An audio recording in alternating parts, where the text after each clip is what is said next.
to another episode of the Pride of the North Sports with your host, me, the finisher. Thank you guys for joining me again on this episode. This is a special edition of the NFL Draft brought to you by the Pride of the North Sports. Thank you again. There's a few things I want to get into, like the players that the Lions drafted and how they all fit into the scheme of things, what the greater plan of Holmes and Campbell are. But first, what a first night. A run on offensive players all the way to the 14th pick, I believe. Wow. A straight run of offensive players until the 14th. Never seen that. We'll probably never see it again. In our lifetimes, at least. So, saying that, it helped many teams that were defensively thirsty for defensive talent. And saying that, one of them. Minnesota was another. Green Bay, and Kansas City, but they ended up taking an offensive player. But you get the point. There were teams that were thirsty for defensive talent that they thought they weren't going to get the top guys, and they fell right into their laps because of this 14 pick run on offensive players. Yeah, there might have been a player, a wide receiver, or an offensive tackle that you would have liked to get if it was sort of some run on defensive players. But for the most part, we saw a run and then a run on defensive players after that, which was cool. And the Lions went ahead, jumped up to the 24th position after trading out of the 29th position to get Dallas's 24th pick, which was fine by me. I am, like I said in the last couple episodes, I am not going to judge or criticize Holmes and Campbell and how they do things anymore. I am a believer. I am a cult member of the Dan Campbell and Brad Holmes cult. Okay, they are awesome. There's no reason to be negative on anything they do unless it was really bad. But overall, the draft for the Lions was excellent, in my opinion. So, but also the North in general got more exciting, more talent, and overall better. Now, what does that mean for the Lions? That means they're going to have to progress a little bit more. They're not, what they did last year, they have to do that times 10, okay, to repeat as North champions again. And I don't think this organization, yes, they want to win division championships. That's all said and good. But the ultimate goal that Mrs. Ham, Campbell, Brad, Rod, all have, their ultimate goal is to win NFC championships and Super Bowls, okay? And the reason why I'm making that plural is because I just don't want to be one of those teams that want just win one and that's it. Woohoo, we won our Super Bowl. We don't need to do anything more. They don't want to do that. They want to be New England, Kansas City, Green Bay, okay? Dallas, okay? They want to be these organizations that have multiple Super Bowls and win championships. This team is not satisfied. You could just sense it and see when draft picks go up to the podium in front of the media and what they say. It's not just, I'm here to change a culture and hopefully we win some games. That's when you heard Trayon Arnold talk yesterday or a couple days ago or whatever it was, after he during his press conference, it wasn't just here to change a culture, here to win a position and become a pro and good at his skill. It was, I'm coming here to win a Super Bowl. He said it multiple times. That's, as a fan, is what you want to hear. And as a coach and an owner and a GM, okay? So it's awesome.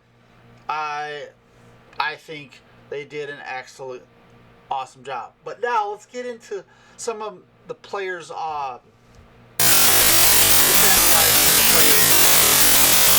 that they did pick.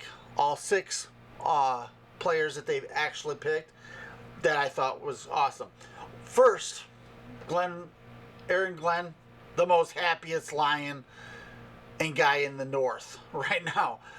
He is doing somersaults somewhere in the hallway saying, hallelujah, I have a no-fly zone now. Okay? So, and that is because of their 2 first picks. Okay? Arnold and Raka Straw, I think is how you pronounce his name. Not very good with names. But the kid out of Missouri. I like both of them. They are physical. They love to attack at the point. They're run stoppers. They mirror the wide receivers or whoever they're covering. Okay? I mean, these guys could probably mirror a running back. Actually, that's how physical these guys are. So you have actually 3 guys that can mirror a running back and maybe tight ends too. In Campbell, Arnold, and Raka Straw. Okay? So they have a good secondary, good passing defense, in my opinion now. Okay? That was lacking last year. I like it. Yeah, but and the thing is I know Mitchell from Toledo went number 1, or that was the number 1 corner coming off the board. Be honest with you, when I compared both Mitchell and Arnold, yes, Mitchell is a fine corner. And he'll be fine for Philadelphia. But I think Arnold is going to be the better corner. And maybe Rostruck. Or that kid out of Iowa, too, might be better than Mitchell when it's all said and done. Because they did it at a higher level. Okay?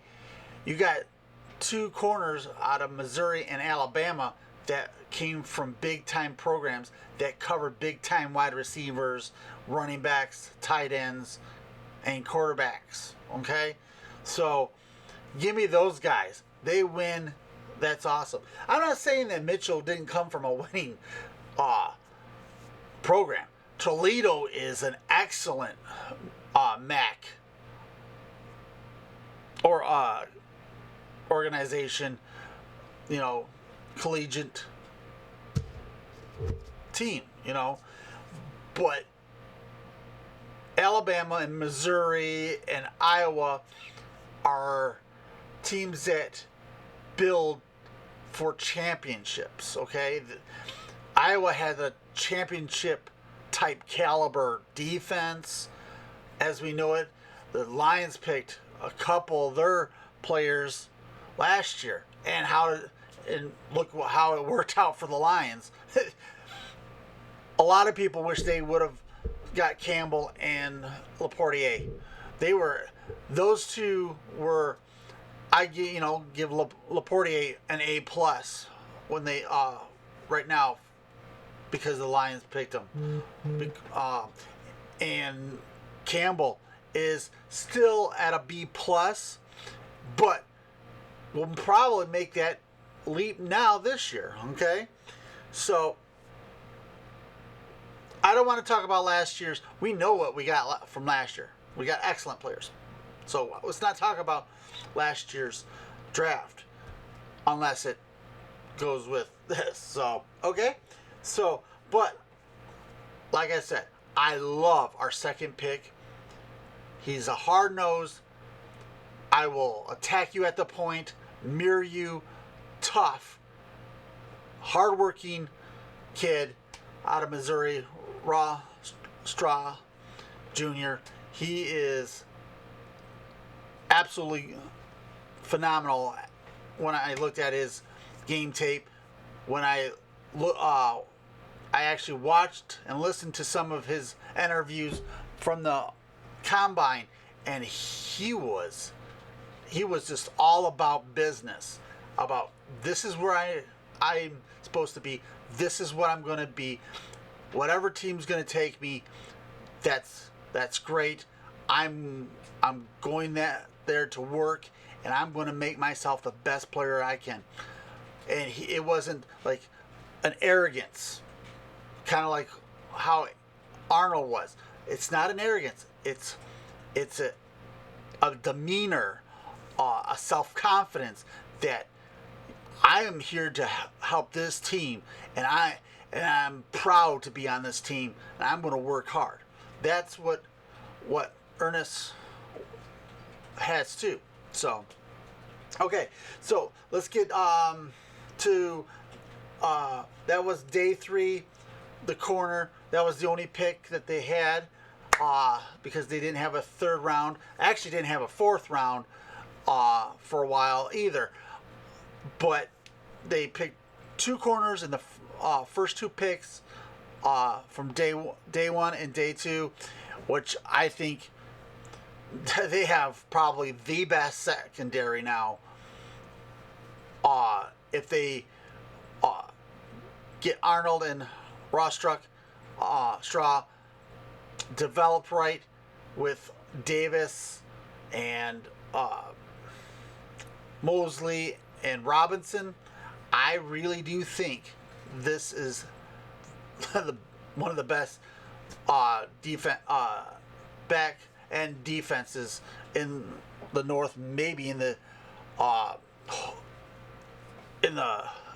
conference too. So, and then like I was saying, they're moving Branch to safety, and they've already has them at Branch at safety with Joseph. 2 hardest hitting mother truckers in football right now. I mean, they're ball hawks. They attack, they hit, they mirror. I mean, seriously, they have the secondary of old, of the 90s. It's like they're mirroring the 90s, but this team's got more talent than that secondary did for the Lions. Now they have more. Their talent is way better. So let's go on to day 3 they picked a offensive couple offensive guys. One named Mamu out of I believe British Columbia is where he's out. He didn't have a lot of experience. He's very raw, but he's a big, big mauler. He is mean, feisty. He's a project, but I guarantee you, give this kid 2 years, maybe 3 years, he will be a start, a quality backup, or even a starter, but a rotational starter. And I would not want to be a defensive end. That's for sure. But he's a little tight at the hips and the ankles. Technique needs some working, but that's the rawness of him. But he has a high ceiling because he's so raw. They can, get to him, build him up, coach him up, and get him where they need him to be. Okay? So, and then one kind of a surprise, not for me actually, because I was screaming Blake Corum. Really, I thought Corum was a Brad and Campbell guy, and they didn't pick him. The Rams did, but they did pick a two-way player, but they mostly drafted him because he was a running back and a special teams guy or could be a special teams guy. As a positional player, the guy I'm talking about out of, I believe, Utah. I think it's Utah that he's out of. Vika.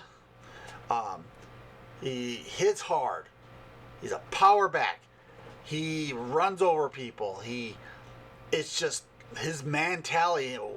Let's go to work type thing. It's another Holmes Campbell guy, man. Holmes Campbell guy. So,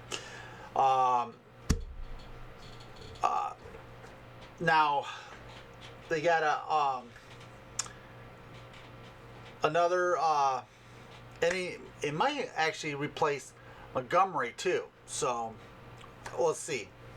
I don't know if we're there yet though with Vika.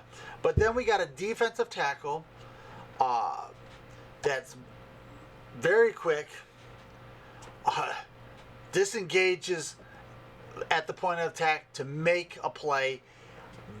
He's a sort of a big guy and sort of raw himself, but he's got an up at LSU, Wingo. I love the name actually, Wingo. It sounds like something out of a movie, but Wingo is, I think, gonna be a hell of a defensive tackle, and he's not gonna be necessarily a starter, but a quality rotational guy. Okay, and I like him. I like it. He's a very good guy, good player, and Aaron Glenn's gonna do a very good job building him up and coaching him. So, and then the last guy out of BC or Boston College, Maguna, I guess, Magunia, guard out of BC, played a little left and mostly played right. Was a phenomenal guard for BC. From what I've seen and read, he does not allow too many sacks. In 2 of his seasons, he only allowed 2 sacks and a couple of quarterback rushes. That's it. That's all. He's a run blocker. He's hard to get around. He's hard to disengage. But he's still a little raw. Needs a little coaching. Is a little stiff in his technique and in his hips. But I think the Lions will get there with him. He'll be a good rotational guard. Maybe even could be like the next Jonah Jackson almost type player. After Glasgow and Ragnar go, retire, he might come in and fill in one of those spots. We'll see. Not necessarily a center, but you can put a guard at a center and train them. So you never know. But I think the immediate plans for him is to be a backup rotational guy, if they need him in a pinch. So, but in conclusion, Lions did very well to get their players and not overreach for one single player. In my book, they didn't overreach. They got their guys. If they wanted to go up and get somebody, they did.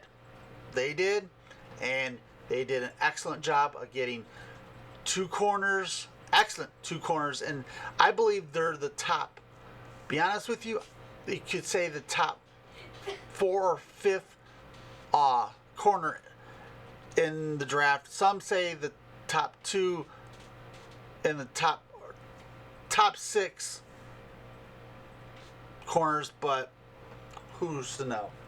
But the Lions got richer with corners and got better depth wise, and I give the Lions an A- for their draft. So Brad Holmes and Campbell did an excellent job. In my opinion, I think they could have gotten an edge rusher, but if it wasn't there, they weren't going to reach for something, and so I really do think they did a nice job to get where they needed to be with the players that they wanted.